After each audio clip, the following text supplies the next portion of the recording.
I love great conversations. Hi, my name is Angel Jones. Thank you for joining me on 12-minute convos where I help you create a brand of your own unique, real self. Listen in as I have conversations with amazing people from all over the world. Good night, Dionne Nicholls. How are you going on this wonderful, beautiful night? You know what? I'm doing fabulous. I can honestly tell you, I appreciate every day. Every day I wake up in the morning. So I feel good. That's good. Please do tell us, what part of the world are you in right now? I'm in Brooklyn, New York. All right. And which of your talents, Dionne, is responsible for us connecting? I'm actually curious, but I think I would say it's my networking, branding talents, I would say.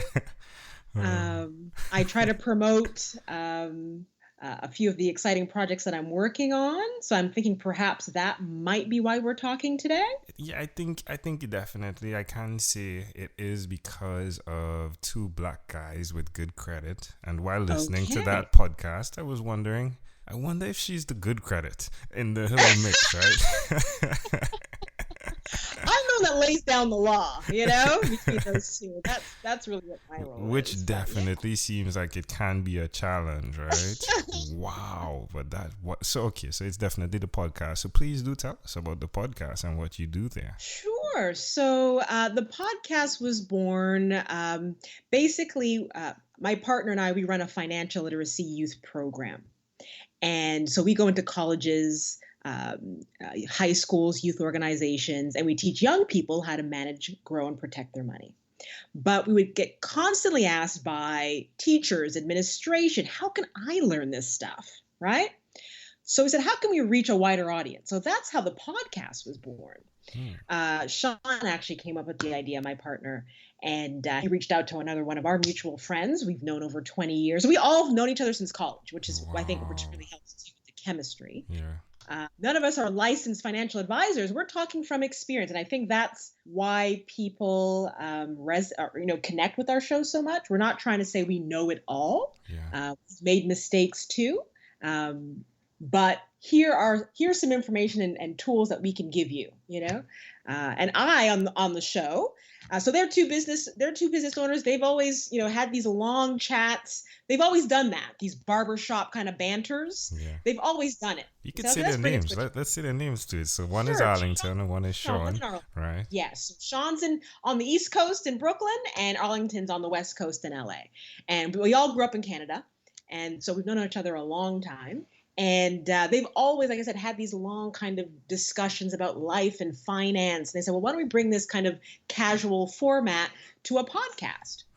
And then they said, I think we need something else to kind of buffer it. And that's when they approached me and said, hey, would you be interested in being the lady with the facts? I mean, it all just happened so organically. But it suits my personality, if you will. Yeah. So I'm the lady who brings the history, the stats, and the cold hard facts to the show. Yeah, and the balance. Exactly. It was definitely great listening to that. Yeah, amazing stuff. So who did you learn that skill from, bringing the balance, if you would? I mean, pun intended in the financial aspect as well, right? Yes. Who did you learn that from? The balance. Is it being one of 4 kids where I I can't say I was the middle, but I'm kind of second, third down the line. And I feel like I was always that middle child who brought the balance to the family. I think that's probably where it started. So, all right. So you're the person bringing the balance. And in that, I'm sure sometimes there are challenges, right? Like sometimes you want to be the person that doesn't have anything to do with accountability, if you would, right? Why will you continue to repeat this skill in spite of the fact? Why would I continue to repeat that? I think you can have extremes, which can get you into trouble, whether it's spending. Extreme in that you're spending way too much beyond your means, or you're so tight that you never grow. So you need to find that balance. And I think that's probably the same in life. You have to be able to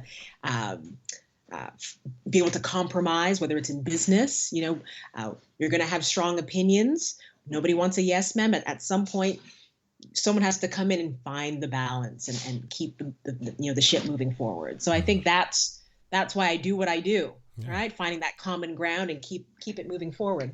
Love it, love it. Well, do tell us one other thing that you've done consistently over the last 3 years, please. Well, one thing I will say is practicing a gratitude attitude. It started with a friend of mine back in high school who gave me a gratitude journal. I had never heard of this before. Later on, I heard Oprah and all those wonderful, gurus were doing it. But I started writing a gratitude journal. And it could be something as small as I woke up this morning and I felt the sun on my face, or I graduated today. But I would make notes every day about what I was grateful for. I can't say I kept up the gratitude journal, but it's still something that's a part of my day. And it doesn't necessarily have to be first thing in the morning. Sometimes just taking a moment at your desk and just saying, you know what, I am so grateful. And just go through them, That's something I've practiced for years. How does it make you feel? It makes me feel energized. It makes me feel my vibrations are heightened. So whatever was happening in that day, sometimes you can wake up in a bad mood, but it's amazing when you start practicing or start practicing your gratitude for that day, how it can just shift your entire mindset and how the rest of the day plays out. And I just think it sets you up for receiving more, Suggest to someone that's listening, someone that may be by their desk while they're listening to this, be frustrated or just be overwhelmed by their day, why they should do what you've done. Why they should do it. It's amazing how people feel it, right? If you're sitting at your desk and maybe the boss wasn't happy with the work that you did, right? And you're feeling horrible at your desk, take a step back, take a deep breath, and just be thankful that you have a boss that takes an interest in helping you improve. I am so grateful. That changes things, right? It's not about him trying to get at you. He's trying to help you strive and outperform, right? So the minute you can just shift it, it just changes everything. So maybe you end up going back into his office and saying, you know what? I took in what you said.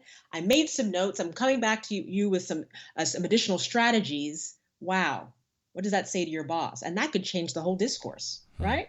I love it. So, yeah. Amazing audience. We are live with Dionne Nicholls. She is the podcast host of Two Black Guys with Good Credit. Do check that out, amongst other things that you do. Now, what's the best place, or where is the best place for someone to connect with what you guys offer? Absolutely. Well, you can find our podcast on iTunes and Stitcher, as well as our website. So we house our financial literacy youth program and podcast on the same website. And that's www.financiallyclean.com. Love it. Well, Dionne Nicholls, hey, let's switch gears for a moment now and let me invite you into my time machine that is surrounded with beautiful, warm, blue Caribbean water. Dionne, what is your earliest childhood memory? Well, funny enough, it's in the Caribbean. Oh, really? Yes, it's in the homeland of St. Lucia, my parents' homeland. All right. And we were in the backyard. I was probably about 5 or 6 years old, but I was in my uncle's backyard. He was the prime minister of agriculture there at the time. And he used to have a lot of land. He had 4 boys. I have a lot of cousins. My mom was one of 12, but I would say they were some of my favorite cousins. And I remember my uncle. It was very green, very lush. If you know St. Lucia, it's a volcanic island, right? Yeah. And he loved the earth. And I remember he grew all kinds of fruits and vegetables, and it was a hot, beautiful day, and he went out there and cut down some fresh sugar cane. Wow. And I remember him chopping that up for us. My brother was there as well. And I remember taking a bite and the juice just running down my arm, down my elbow. And oh, how I enjoyed that. So that's one of my earliest fondest memories. Interesting. So why do you think this memory is so clear? For one, family is very important to me. So being out there with my cousins, my uncle, my brother, nature is also I'm very much about wide open space and greenery. And so I think just the lushness and just the being surrounded by nature, eating it right from the tree, that I love. So I think those are probably the two most pertinent things as to why it's so. And I love food, by the way. Well, the way you did that, right? It's like, where can I get sugar cane now, right? Well, can I offer an interpretation to the thought picture you created in my mind? Oh, please do. I love the idea of the balance that is created. The balance of what occurs when you put the work in, the rewards that can come after. And I love the application as well that can occur with your finances. And to see that you are that person. I mean, it's your brother and your uncle, and he cut the grass and he did the work, and then he reaped. I think it's the same, and it's really good to see that you're doing that now, and as well helping others understand how to grow, how to harvest. And that, my friend, is very fascinating. That was well said. You're welcome. If we fast forward to when you are 12 years old, what was your favorite song? Well, I had to dig in the crates, but I was obsessed with Janet Jackson. And at that time, it was Nasty Boys. I used to memorize every dance move, watch that video, all the videos.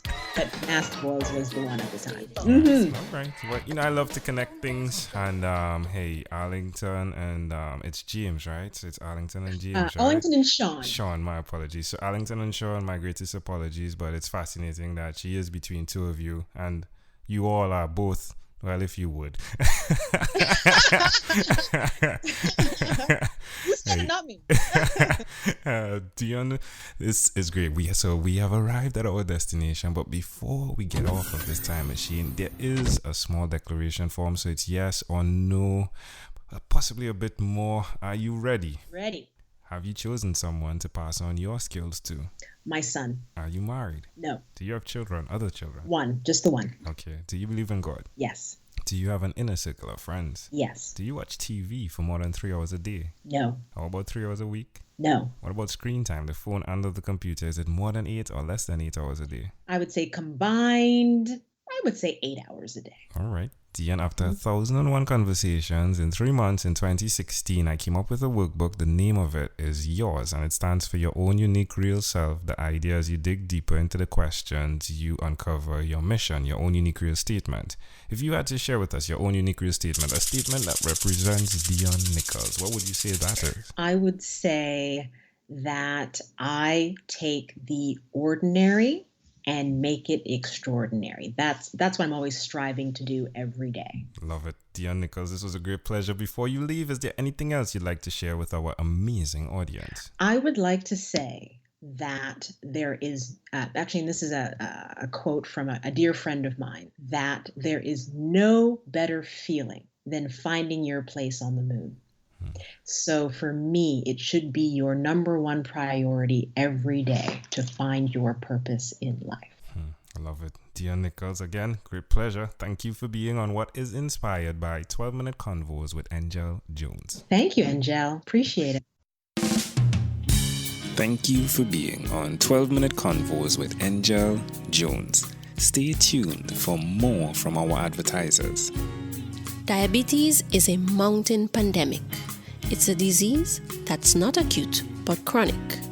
Similar to this rhyming method, I have simplified the definition, the signs and symptoms, and the complications of diabetes for both adults and children in my books, Poems for Patients, A Focus on Diabetes, and The ABCs of Diabetes for Children. These books are available on Amazon.com, and for more information, you can visit my website, poemsbyaj.com. That's poemsbyaj.com.